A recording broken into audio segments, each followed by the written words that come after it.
الحمد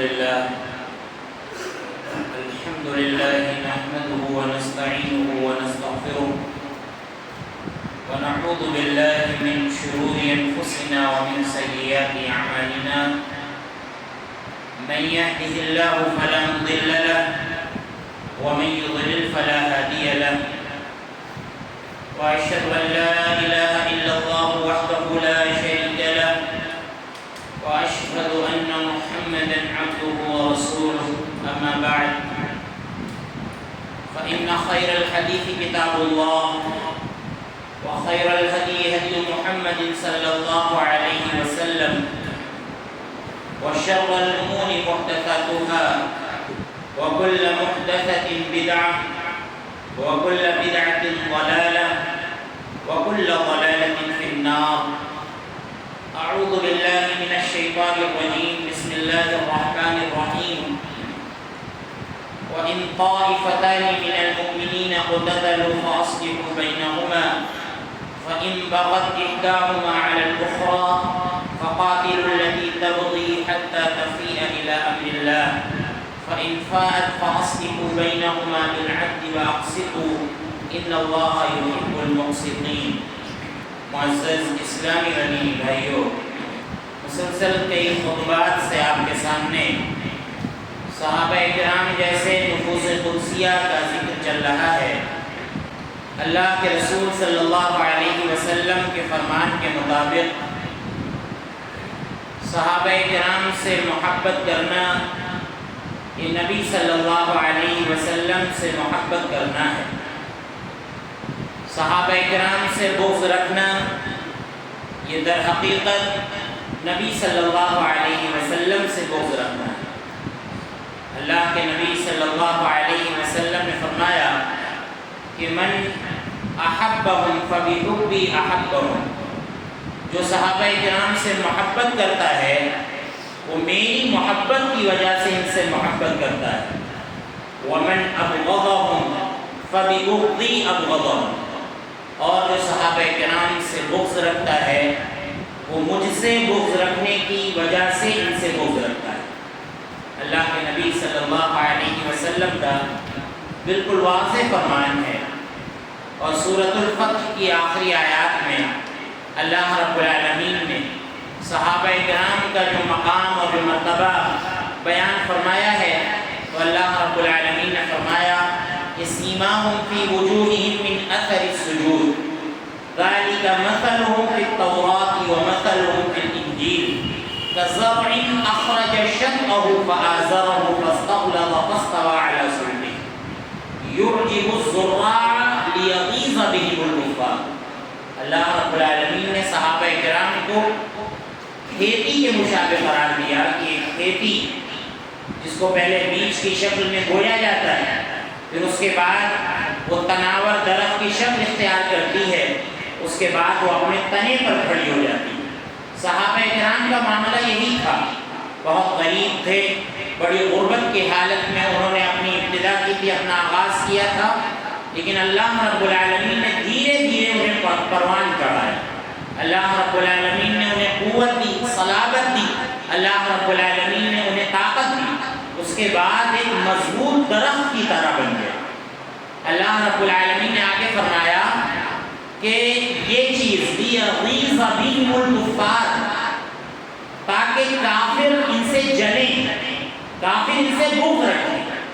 امام مالک رحمۃ اللہ علیہ کا بہت اچھا استدلال ہے یہاں پر کہ جو اللہ رب العالمین نے فرمایا کہ صحابہ کرام کی ترقی کو دیکھ کر، صحابہ کرام کی دعوت کو دیکھ کر، صحابہ کرام کی جو ترقی ہے اور صحابہ کرام نے جو اسلام کو اتنا پھیلایا اور سنت کی جو خدمت کی، اس سے کفار جلتے ہیں.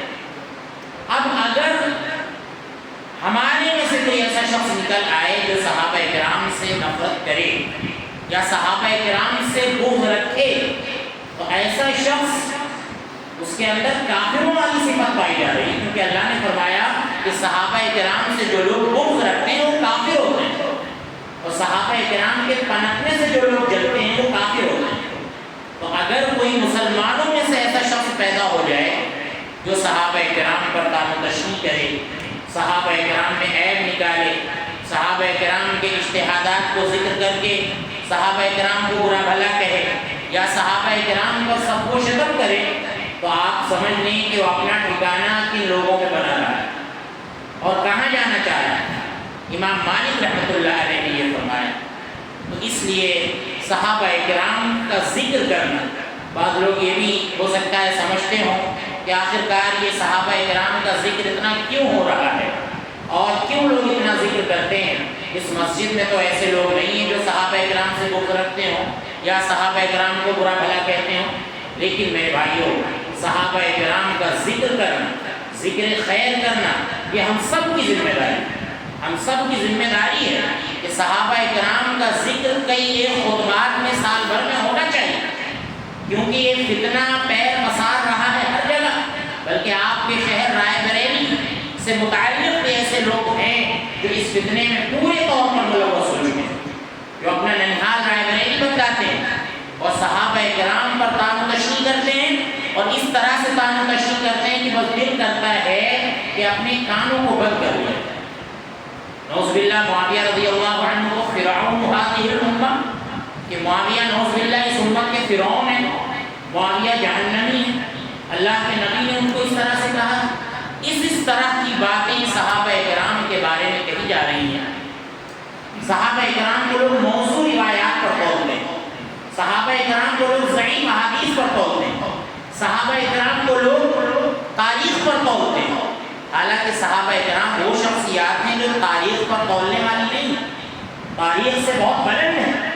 صحابہ کرام ضعیف احادیث پر تولنے والی شخصیات نہیں ہیں، صحابہ کرام اس سے بہت بلند ہیں۔ صحابہ کرام موضوع احادیث پر تولنے والی شخصیات نہیں ہیں کہ گھڑی اور موضوع روایات ان کی طرف منسوخ کی جائیں اور صحابہ کرام پر تان و تشنیع کیا جائے اور انہیں برا بھلا کہا جائے، بلکہ صحابہ کرام قرآن پر تولنے والی شخصیات، قرآن پر تولنے عام صحابہ کرام ہیں۔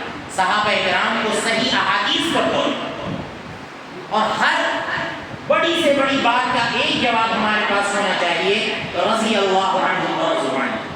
ایک جواب، سب سے عمدہ جواب جو اللہ رب العالمین نے صحابہ کرام کے اختلافات اور صحابہ کرام کی آپس کی لڑائیوں سے بہت پہلے قرآن کریم میں دے دیا تھا، وہ یہ کہ رضی اللہ عنہ ورضوا عنہ۔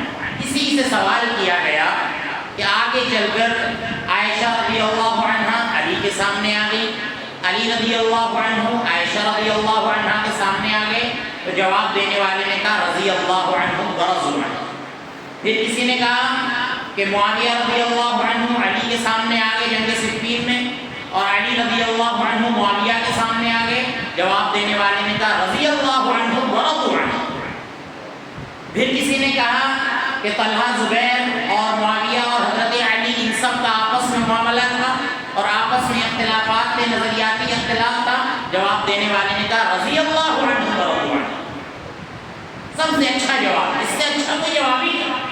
بھائی اللہ رب العالمین نے قرآن میں جب رضی اللہ عنہ ورضوا عنہ کہا تو اللہ رب العالمین ما یکون کا بھی علم رکھتا ہے اور ما کان کا بھی علم رکھتا ہے، یعنی جو ہوا اللہ اس کو بھی جانتا ہے خوب اچھی طرح، جو ہوگا اللہ اس کو بھی اچھی طرح سے جانتا ہے۔ اللہ یہ جانتا تھا کہ معاویہ رضی اللہ عنہ علی رضی اللہ عنہ کے درمیان کچھ شرپسند لوگ ہوں گے جو اس طرح کے جھگڑے کرائیں گے اور دونوں ہی آمنے سامنے ہوں گے، اس کے باوجود اللہ نے بہت پہلے قرآن میں کہہ دیا کہ یہ سب ہوگا، پھر بھی رضی اللہ عنہ۔ اللہ ان سے راضی ہے، اللہ سے راضی۔ عائشہ رضی اللہ عنہ علی رضی اللہ عنہ کے درمیان غلط فہمیاں ہوں گی، کچھ شرپسند ہوں گے جو لڑائی جھگڑا کرانے کی کوشش کریں گے، لیکن اللہ رب العالمین نے کہہ دیا رضی اللہ عنہ ورضوا عنہ۔ اللہ عائشہ رضی اللہ عنہ سے بھی راضی، اللہ رب العالمین علی رضی اللہ عنہ سے بھی راضی۔ یہ در حقیقت آپ دیکھیں دشمنان اسلام کا بہت بڑا حربہ ہے کہ صحابہ کرام کو مقبول کرو، اور کسی ایک عالم نے بڑی عمدہ اور بڑی اچھی بات کہی ہے کہ جو لوگ صحابہ کرام کو مسلمانوں میں سے مقبول کرتے ہیں، برا بھلا کہتے ہیں، لعن طعن کرتے ہیں، ان کا ذکر خیر نہیں کرتے، ذکر جمیل نہیں کرتے، یہ لوگ کیا ابو جہل کو گالی دے رہے ہیں؟ کیا ابو لہب کو گالی دے رہے ہیں؟ کیا نمرود کو گالی دے رہے ہیں؟ کیا فرعون کو گالی دے سب متفق علیہ کافر ہیں اور یہ سب نبی کے دشمن ہیں۔ آپ دیکھیں ابو جہل کو گالی دینے والے دنیا میں نہیں ملیں گے، ابو لہب کو گالی دینے والے دنیا میں نہیں ملیں گے جو ہر سال ابو جہل ابو لہب کو گالی دیتے ہیں۔ نمرود کو گالیاں دینے والے نہیں ملیں گے، حامان اور قارون کو گالیاں دینے والے نہیں ملیں گے۔ یہ سب حالانکہ کفر کے سرغنہ ہیں، وہ برا بھلا جن کو کہا جا رہا ہے جو اسلام کے مبلغ ہیں، جن پر اسلام کی بنیاد ہے۔ ہم نے عائشہ پر کان کر دیا، ہمارا آدھا اسلام چلا گیا۔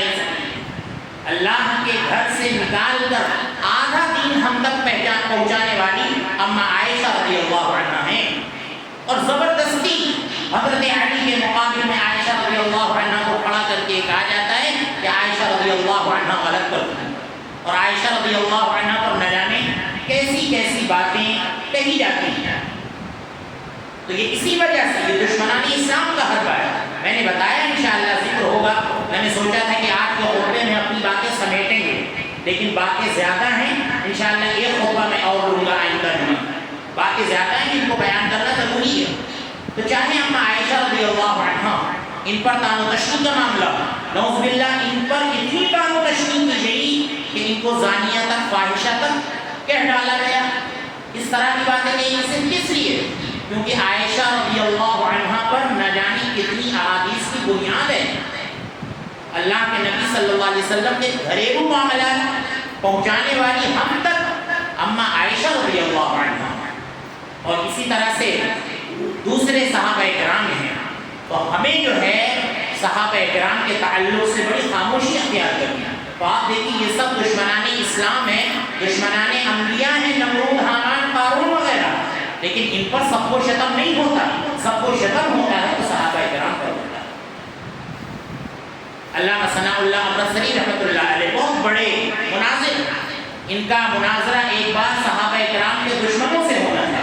جب یہ اسٹیشن پر پہنچے جہاں پر مناظرہ ہونا تھا تو وہاں پر جو لوگ ان کو لینے کے لیے آئے تھے ان سے مل کر زاروں قطار روئے، اور رونے کی جب وجہ پوچھی گئی کہ آخر آپ اتنا رو کیوں رہے ہیں، کیا وجہ ہے رونے کی، تو انہوں نے کہا کہ بڑا افسوس ہو رہا ہے کہ آج ہمیں ان کے ایمان کو ثابت کرنا ہے جن کی وجہ سے ہم مسلمان ہوئے۔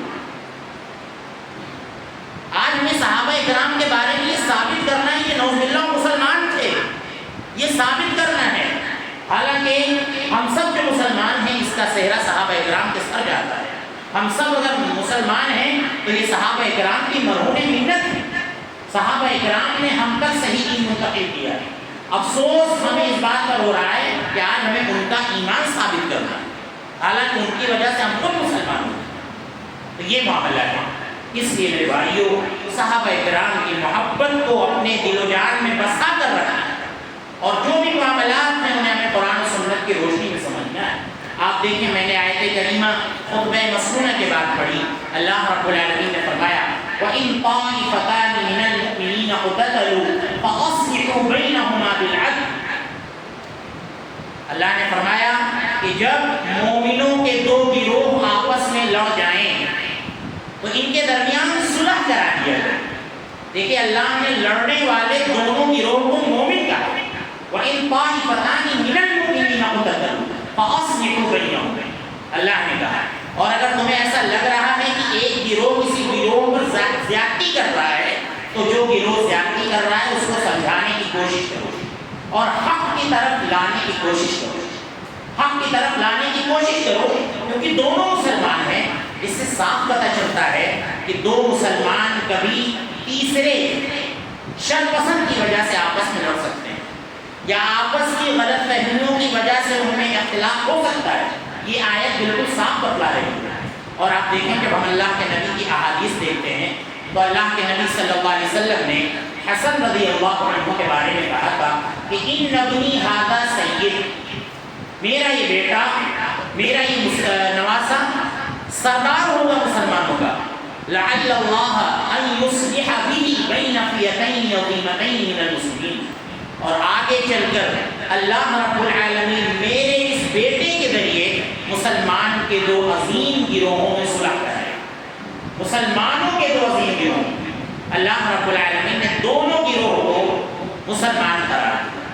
دونوں گروہوں کو مسلمان کرا۔ آپ دیکھیں حسن رضی اللہ عنہ کا اختلاف معاویہ رضی اللہ عنہ سے ہوا، لیکن یہ اختلاف بہت تھوڑا تھا، چند دنوں تک تھا، بلکہ اتنے نرم مزاج تھے حسن رضی اللہ عنہ کہ جب معاویہ رضی اللہ عنہ کو اپنی حکومت دینے کی بات آئی، معاویہ حسن رضی اللہ عنہ بمشکل 6 مہینے خلیفہ رہے، اس کے بعد انہوں نے اپنی حکومت معاویہ رضی اللہ عنہ کو دی، اور یہی بشارت تھی جو اللہ کے نبی نے اپنی زندگی میں سنائی تھی کہ میرا یہ بیٹا مسلمانوں کے 2 عظیم گروہوں میں صلح کرے گا۔ حسن رضی اللہ عنہ نے کہا کہ یہ خلافت کا معاملہ، یہ امارت کا معاملہ ہمارے درمیان اور معاویہ کے درمیان جھگڑے کا باعث بنا ہوا ہے۔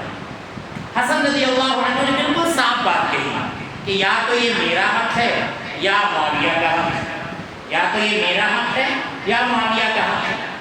اگر یہ معاویہ رضی اللہ عنہ کا حق ہے تو ہم اپنا حق معاویہ کو دے رہے ہیں، اگر یہ معاویہ رضی اللہ عنہ کا حق ہے تو ہم معاویہ کو ان کا حق دے رہے ہیں، اور اگر یہ میرا حق ہے تو ہم اپنا حق معاویہ کو دے رہے ہیں۔ یعنی دونوں صورتوں میں ہم اپنی حکومت خلافت کی چادر اتار کر معاویہ رضی اللہ عنہ کو دے رہے ہیں، اور معاویہ رضی اللہ عنہ نے آپ دیکھیں سادہ کاغذ سائن کر کے باضابطہ دیا کہ آپ جو بھی مناسب شرطیں صلح کی لکھنا چاہتے ہیں اس پر آپ لکھ لیں۔ اس سے صاف پتہ چلتا ہے کہ معاویہ رضی اللہ عنہ کو حسن رضی اللہ عنہ پر پورا اعتماد تھا، پورا بھروسہ تھا، اور مکمل یہ اس بات کو اچھی طرح سے سمجھتے تھے کہ یہ اللہ کے نبی صلی اللہ علیہ وسلم کے نواسے ہیں اور اہل بیت میں سے، لہذا ان سے اس طرح کی صلح کی جائے تو بالکل غلط نہیں ہے، کوئی دھوکہ دہی کا معاملہ نہیں ہوگا۔ سادہ کاغذ دے دیا اور مناسب صلح کی شرطیں ان پر لکھنے کے لیے کہہ دیا کہ آپ جو کچھ اس پر لکھنا چاہیں لکھ سکتے ہیں اور ہمیں صلح منظور۔ تو یہ اللہ کے نبی صلی اللہ علیہ وسلم کی بشارت تھی کہ 2 گروہوں کے درمیان میرا یہ بیٹا مسلمانوں کے 2 گروہوں کے درمیان صلح کرے۔ تو ہم تو یہ کہتے ہیں کہ معاویہ رضی اللہ عنہ بھی ایمان والے ہیں، اور اسی طرح سے حضرت حسن رضی اللہ عنہ بھی ایمان والے ہیں، دونوں مسلمان ہیں، اور حسن رضی اللہ عنہ اہل بیت میں سے ہیں، ان کا مقام اس حیثیت سے معاویہ رضی اللہ عنہ سے کہیں زیادہ بلند ہے، کہیں زیادہ بلند ہے، اس کو ہم مانتے ہیں، تسلیم کرتے ہیں۔ اس کے بعد آپ دیکھیے معاویہ رضی اللہ عنہ 20 سال تک امیر رہے، 20 سال تک حاکم رہے، اور حسن و حسین رضی اللہ عنہما کو ہاتھوں ہاتھ لیتے رہے، ہاتھوں ہاتھ لیتے رہے۔ یہ دمشق جایا کرتے تھے، حسن و حسین شام جایا کرتے تھے، اور بڑی داد و دہش ان کو ملتی تھی۔ معاویہ رضی اللہ عنہ بڑی بخشش سے ان کو نوازتے تھے اور ان کی بڑی قدر کرتے تھے کہ یہ اللہ کے نبی صلی اللہ علیہ وسلم کے نواسے ہیں، یہ اہل بیت میں سے ہیں، ان کو سراخوں پر بٹھانا چاہیے۔ اور تاریخ میں ذکر ہے اور مستند حوالوں میں یہ بات ذکر ہے کہ بڑا ان کو داد و دہش اور بڑی بخششیں معاویہ رضی اللہ عنہ ان کو دیا کرتے تھے، حسن رضی اللہ عنہ اور حسین رضی اللہ عنہ۔ اور معاویہ رضی اللہ عنہ آپ سمجھ لیں کہ چند جو زیرک لوگ تھے عرب میں، دحات العرب جن کو کہا جاتا ہے، عرب کے جو مشہور سیاستدان، بہت اچھی طرح سے سیاست کرنے والے، ان تمام لوگوں میں معاویہ رضی اللہ عنہ کا نام سر فہرست۔ 20 سال اتنی عمدہ انہوں نے حکومت کی ہے، اتنی عمدہ عمارت کی ہے کہ آپ سمجھ لیں کہ ایسی مثال آپ کو نہیں ملے، اتنی اچھی انہوں نے حکومت کی، اور کوئی بھی ناخوشگوار واقعہ ان کے دور میں ایسا پیش ہی نہیں آیا، اور اپنے حاکموں سے کہہ دیا کرتے تھے صاف کہ کبھی میں سخت ہوں تو تم نرم ہو جایا کرو، اور کبھی تم سخت ہو تو ہم نرم ہو جایا کریں۔ اس طرح سے یہ معاملہ بنا رہے گا، معاملہ بنا رہے گا۔ آپ دیکھیں اس طرح کی بہت سی باتیں، عثمان رضی اللہ عنہ کی خلافت تک کا آپ کے سامنے ذکر ہوا تھا، ان کی شہادت تک کا آپ کے سامنے ذکر ہوا تھا۔ اس کے بعد آپ دیکھیں اتفاق رائے سے علی رضی اللہ عنہ کو خلیفہ بنایا گیا۔ علی رضی اللہ عنہ کا معاملہ یہ تھا کہ قاتلین عثمان جو تھے، علی رضی اللہ عنہ جب خلیفہ بنے تو ایک بڑی تعداد ایسے لوگوں کی ان کے زیر اثر تھی، بڑی تعداد ایسی تھی جو قاتلین عثمان کی ان میں گھسی ہوئی تھی، علی رضی اللہ عنہ کی جماعت میں۔ اسی لیے حسن رضی اللہ عنہ اکثر اپنے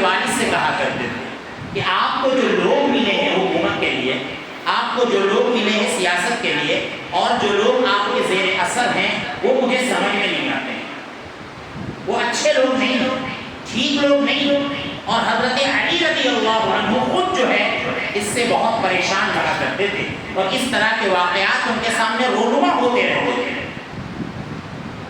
اور اللہ کے نبی صلی اللہ علیہ وسلم کی بلکہ یہ بشارت تھی کہ ایک جماعت ہوگی خوارج. اللہ کے نبی کا اشارہ تھا کہ اے علی جن سے تم جنگ کرو گے. آگے چل کر جنگ نہروان ہوئی جو خارجیوں کے خلاف ہوئی تھی. حضرت علی رضی اللہ عنہ نے وہ جنگ لڑی تھی. تو اس طرح کے شر پسند علی رضی اللہ عنہ کی جماعت میں موجود تھے. آپ دیکھیں وہ جو حدیث عمار بہت مشہور ہے کہ اللہ کے نبی نے کہا تھا کہ اے عمار تم پر افسوس تمہیں باقی جماعت قتل کرے گی. تو وہ وہی باقی لوگ تھے جو خود علی رضی اللہ عنہ کی جماعت میں موجود تھے. اور علی رضی اللہ عنہ ڈنکے کی چوٹ پر یہ بات کہا کرتے تھے کہ میں صرف ان لوگوں کا ذمہ دار ہوں, ان لوگوں کا میں مربی ہوں جو میری جماعت میں مخلص لوگ ہیں. کیونکہ ان کو پتا تھا کہ ہماری جماعت میں کچھ لوگ ایسے ہیں جو مخلص نہیں ہیں, جو غدار قسم کے لوگ ہیں. اور حقیقت میں علی رضی اللہ عنہ کی جماعت میں غدار قسم کے لوگ دوسرے لوگ ہیں. یہ تو بعد میں لوگوں نے کہا کہ باقی جماعت سے مراد معاویہ رضی اللہ عنہ کی جماعت, باقی جماعت سے مراد خود جو ہے علی رضی اللہ عنہ کی جماعت میں بہت سے ایسے شرپسند موجود تھے جنہوں نے جو ہے یہ بغاوت کی اور عمار رضی اللہ عنہ کا قتل کیا. تو اس طرح کے لوگ علی رضی اللہ عنہ کو ملے. اور اس کے بعد آپ دیکھیں عبد الرحمن ابن ملجم یا ابن ملجم جو حضرت علی رضی اللہ عنہ کا قاتل ہے, یہ خوارج میں سے تھا, خارجیوں میں سے تھا. بڑا متقی, بڑا پرہیزگار, قرآن کریم کی تلاوت کرنے والا. بلکہ اس کے بارے میں تاریخ میں یہ بھی ذکر ملتا ہے کہ جب حضرت علی کے قاتل کو مارا جا رہا تھا تو اس نے کہا کہ میری گردن بعد میں کاٹنا, مجھے کاٹنا ہے تو ہاتھ پیر سے شروعات کرو, میری گردن بعد میں کاٹنا تاکہ میں مرتے مرتے اللہ کا نام لے کر مروں. تو اسی لیے کہا جاتا ہے کہ عقیدہ صحیح ہونا چاہیے. خارجیوں کا عقیدہ درست نہیں تھا. کسی کے نماز روزے سے اور لمبی داڑھی سے اور شرعی لباس سے دھوکے میں نہ آئیں, بلکہ عقیدہ صحیح ہونا چاہیے. اللہ کے نبی صلی اللہ علیہ وسلم نے خارجیوں کے بارے میں کہا تھا کہ تحتقرون صلاتکم مع صلاتہم, کہ ان کی نمازوں کے آگے تم اپنی نمازوں کو حقیر سمجھو, کتنی اچھی نمازیں پڑھیں گے, اور اپنی تلاوت کو تم ان کی تلاوت کے آگے حقیر سمجھو گے. اللہ کے نبی صلی اللہ علیہ وسلم نے فرمایا تھا کہ یہ قرآن کی تلاوت کریں گے لا یجاوز حناجرہم, لیکن یہ قرآن کی تلاوت ان کے گلے سے نیچے نہیں اترے گی. یہ خارجی ہوں گے. ایسے ہی خارجی صفت لوگوں نے علی رضی اللہ عنہ کو قتل کیا, اور ان سب کا تعلق کوفے سے تھا. کوفے کے غداروں سے ان سب کا تعلق تھا جو حسن رضی اللہ عنہ پہلے ہی کہا کرتے تھے. اور علی رضی اللہ عنہ یہ بالکل آخر میں عاجز آ چکے تھے, اور یہ کوفہ والوں سے کہا کرتے تھے کہ میں تمہارے درمیان رہ کر بالکل ٹوٹا چکا ہوں, تمہارے درمیان ہمارا دل نہیں لگتا, تمہارے درمیان ہمارا دل نہیں لگتا ہے, میں تمہارے درمیان رہ کر بالکل عاجز آ چکا ہوں. اور اس کے بعد آپ دیکھیں 49-50 ہجری میں حضرت حسن رضی اللہ عنہ کو انہی کے لوگوں نے سازش کے طور پر زہر دے کر مروایا. تاریخ میں ذکر ملتا ہے جعدہ بنت اشعث کہا جاتا ہے, یہ حسین رضی اللہ عنہ, حسن رضی اللہ عنہ کی بیوی. اب نعوذ باللہ آپ دیکھ یہاں پر بھی جو ہے قتل کا الزام معاویہ رضی اللہ عنہ کے سر مونڈنے کی کوشش کی جاتی ہے. جو معاویہ رضی اللہ عنہ حسن رضی اللہ عنہ سے صلح سادے کاغذ پر کرتے ہیں, جو معاویہ رضی اللہ عنہ حسن رضی اللہ عنہ کی اتنی قدر کرتے ہیں کہ ان کو اچھے داد و دہیج سے نوازتے ہیں, بخششوں سے نوازتے ہیں, ان کی قدر کرتے ہیں. اور ان کے بارے میں یہ کہا گیا کہ حسن رضی اللہ عنہ کو زہر دینے والے اور دلوانے والے حسن کی بیوی کے ذریعے یہ معاویہ رضی اللہ عنہ. تو اس طرح اہل تشیعوں کی روایتوں سے یہ ساری باتیں ملتی ہیں, لیکن یہ سراسر الزام ہے, سراسر جھوٹ ہے. حسن رضی اللہ عنہ کے معاویہ رضی اللہ عنہ بڑے قدردان تھے, ایسی کوئی بات نہیں ہے جو معاویہ رضی اللہ عنہ کے بارے میں کہی جاتی ہے. لہذا سازش کے طور پر, اور ان میں بھی یہودیوں کا, خارجیوں کا, منافقوں کا اور کوفہ کے غداروں کا ہاتھ تھا حسن رضی اللہ عنہ کو زہر دینے میں. اس طرح حسن رضی اللہ عنہ کو شہید کر دیا جاتا ہے. تو اس طرح کی باتیں ہوئی. اس کے بعد آپ دیکھیے علی رضی اللہ عنہ کی خلافت کے بعد سب سے پہلا جو مسئلہ آیا وہ قاتلین عثمان سے بدلہ لینے کا معاملہ ہے. قاتلین عثمان سے بدلہ لیجئے, عائشہ رضی اللہ عنہ کا مطالبہ تھا. اور آپ دیکھیں عائشہ رضی اللہ عنہ کا جو یہ مطالبہ تھا, حضرت علی رضی اللہ عنہ اس کو نظریہ تھا اور ان کا کہنا تھا کہ ہمیں قاتلین عثمان سے بدلہ لینا ہے. بس علی رضی اللہ عنہ یہ کہہ رہے تھے کہ ہمیں ذرا سی مہلت دی جائے, حالات سازگار ہو جائیں گے, ہم ایک ایک قاتل کو نکال کر تمہیں دیں گے. لیکن وہ حالات سازگار نہیں ہو پا رہے. میں نے بتایا ایسے غدار موجود تھے جنہوں نے حالات سازگار ہونے نہیں دیے. اور آپ دیکھیں کہ علی اور عائشہ رضی اللہ عنہا کے درمیان جو جھگڑا ہوا تھا, تھوڑا سا جو لڑائی ہوئی تھی, یہ جو ہے محض غلط فہمی کی وجہ سے. کئی بار تو ایسا موقع آیا کہ عائشہ رضی اللہ عنہا کو شرپسندوں نے حضرت علی سے بات کرنے ہی نہیں دی, بات کرنے ہی نہیں دی. اور اس کے بعد جب بات ہو گئی کہ چلو جھگڑا ختم کر دیا جائے, طلحہ زبیر کے خیموں پر حملہ کر دیا گیا. سازش کے طور پر طلحہ زبیر کے خیموں پر حملہ کر دیا گیا اور پھر اس سے جو ہے غلط فہمی ایک پیدا ہو گئی. اور پھر جب بھڑک اٹھی, ملنے ہی نہیں دیا گیا. بہت کوشش کی اور اما عائشہ رضی اللہ عنہا بالکل نہیں چاہتی تھی کہ ہم جو ہے جنگ کی قیادت کریں, ہم جنگ میں آئیں. اسی لیے آپ دیکھیں وہ اتر کر لڑوڑ نہیں رہی تھی, تلوار چلا رہی ہے. اسی لیے اس جنگ کا نام جنگ جبل رکھا گیا, کیونکہ عائشہ رضی اللہ عنہا اپنے اونٹ پر سوار تھی اور صحابہ کرام عائشہ رضی اللہ عنہا کا دفاع کر رہے تھے. اور بلکہ عائشہ رضی اللہ عنہا کے بارے میں تاریخ میں آتا ہے کہ وہ بعد میں افسوس کیا کرتی تھی کہ کاش کہ اس میں شرکت سے پہلے میں مر گئی ہوتی, میں مر گئی ہوتی, میں زندہ ہی نہیں رہتی. اس طرح کی لڑائیوں میں شرکت سے پہلے میں مر گئی ہوتی. اور یہی بات جب آگے چل کر جنگ صفین میں جب علی اور معاویہ رضی اللہ عنہما کا معاملہ آمنے سامنے ہوا تو یہی بات وہاں بھی ہوئی. علی رضی اللہ عنہ کہا کرتے تھے کہ کاش کہ میں اس جنگ میں شریک ہونے سے پہلے مر گیا, زندہ ہی نہ رہتا. بڑا افسوس حضرت علی رضی اللہ عنہ کو تھا, کیونکہ اس میں آپس میں مسلمان برسر پیکار تھے. اور یہ سب جو ہیں یہ سب یہودیوں کی دین تھی, خارجیوں کی دین تھی, شر پسندوں کی دین تھی, جن کا تعلق قاتلین عثمان سے تھا اور عبداللہ ابن سبا سے تھا. اب آپ دیکھیں جب بہت سے مقتولین سب مسلمانوں کے آپس میں پڑے تھے, علی رضی اللہ عنہ میدان میں آئے تو ان سے کسی نے پوچھا اہم مشرکون, کیا یہ جو مرے ہیں اے علی کیا یہ سب مشرک ہیں؟ اہم منافقون, کیا یہ سب منافق ہیں جو معاویہ کے آدمی مارے گئے جو اور آپ کی طرف کے جو آدمی مارے گئے؟ علی رضی اللہ عنہ نے کہا کہ نہیں, ہم اخواننا,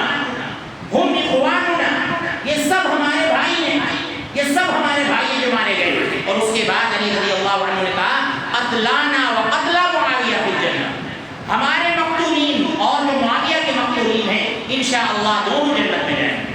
اور علی رضی اللہ عنہ نے اتنی بڑی بات کہی کہ نہ تو معاویہ اور معاویہ کے لوگ ہم سے ایمان لے جاتا ہے اور نہ ہم اور ہمارے لوگ معاویہ سے ایمان لے جاتا ہے, دونوں مسلمان ہیں. جب بس یہ جو اختلافات ہوئے ہیں, یہ جو لڑائیاں ہوئی ہیں, یہ جو جنگیں ہوئی ہیں, بس اختلافات کی وجہ سے اور کچھ غلط فہمیوں کی وجہ سے. اور اس کے بعد علی رضی اللہ عنہ نے آپ دیکھیے معاویہ رضی اللہ عنہ کے جو مقتولین تھے ان کی نماز جنازہ بھی پڑھائی, یہ معاملہ تھا. تو پتہ ہی چلتا ہے میرے بھائیوں کی یہ جو آپس کے صحابہ کرام کے معاملات, جو اختلافات ہیں, یہ جو لڑائیاں ہوئی ہیں صحابہ کرام کے آپس میں, ان کے پیچھے بہت بڑی سازش اور بہت سی حکمتیں اللہ رب العالمین کی ہو سکتی ہیں. لہذا ان حکمتوں کو ہمیں اور آپ کو سمجھنا چاہیے. اس میں ایک بہت بڑی حکمت یہ بھی ہو سکتی ہے کہ یہ امت کا افضل ترین گروہ آپس میں ہو سکتا ہے برسر پیکار ہو, تو کون ہے جو ان کو اس وجہ سے چھوڑتا ہے اور کون ہے جو ان کو اس وجہ سے پکڑتا ہے, یہ بھی اللہ رب العالمین کی بہت بڑی حکمت ہو سکتی ہے. اب آپ دیکھیے اس زمانے کے ساتھ میں ابی وقاص رضی اللہ عنہ جیسے لوگ نہ علی کی طرف سے تھے نہ معاویہ کی طرف سے, کتنے ایسے صحابہ کرام تھے جو دونوں طرف سے آئے نہیں. آپ ان کو کیا کہیں گے؟ آپ لوگ یہاں پوچھتے ہیں کہ آپ اس وقت ہوتے تو کس کی طرف سے ہوتے, لوگ پوچھتے ہیں علی حق پر تھے کہ معاویہ حق پر تھے, اس طرح کی باتیں لوگ کہتے ہیں. تو اس دور میں جو صحابہ کرام کسی کی طرف سے نہیں تھے ان کے بارے میں ہماری کیا رائے ہوگی؟ تو یہ سب باتیں ہیں, ان کو ہمیں سمجھنا چاہیے. اور بہت اچھی بات کسی نے کہی ہے کہ اللہ رب العالمین نے ہمارے ہاتھوں کو صحابہ کرام سے روکا, یعنی ہم اس دور میں نہیں تھے کہ ان پر ہاتھ اٹھاتے یا ان سے لڑائی کرتے. اللہ نے ہمارے ہاتھوں کو صحابہ کرام سے روک لیا کہ ہمارے ہاتھ, ہماری تلواریں ان پر نہیں اٹھی, لہذا اب ہم اپنی زبانوں کو بھی صحابہ کرام سے روکیں. جب اللہ نے اتنا بڑا کرم ہم پر کیا، لہذا اب ہم کف لسان کرتے ہوئے ہم اپنی زبانوں کو بھی صحابہ کرام کے تعلق سے بالکل خاموش روک لیں، اور جب بھی ان کا ذکر کریں تو ہم ذکر جمیل کریں، اچھا ذکر کریں۔ آپ دیکھیں کہ ان سب کے پیچھے آپ بس یہ سمجھیں کہ بہت بڑا عالمی فنڈا تھا یہودیوں کا کہ مسلمانوں کا جو دین ہے اس کو داغدار کیا جائے۔ صحابہ اکرام کی جو سندیں ہیں، مسلمانوں کی جو سندیں ہیں جن پر ان کا پورا دین منحصر ہے، اس کو داغدار کیا جائے۔ آپ دیکھیں دشمنان صحابہ کا جو دین ہے ان کے یہاں سند نہیں ہے، سند کا کوئی معاملہ نہیں ہے، اور اگر سندیں ہیں تو جھوٹی موضوع، لیکن ہمارا دین الحمدللہ صحابہ اکرام کے ذریعے صحیح سندوں سے آیا ہے۔ تو ان کا مقصد ہے ان سندوں کو اوپلا کرنا، کہ صحابہ اکرام کو مطلوب کر دو پورا دین پھیل جائے، یہ ان کا کہنا ہے، یہ ان کا اصل معاملہ ہے۔ لہذا ہمارا دین سندوں پر منحصر ہے، یہی ان کو بھٹکتا رہتا ہے، اور اسی لیے یہ صحابہ اکرام کو داغدار کرنا چاہتے ہیں۔ تو میرے بھائیوں، ان سب باتوں کو سمجھنا چاہیے، صحابہ کرام سے سچی محبت کرنا چاہیے، صحابہ کرام کے منہج اور ان کے طریقے کو ہمیں اچھی طرح سے سمجھنا چاہیے۔ اب ایک خطبہ میں اس موضوع پر اور دوں گا۔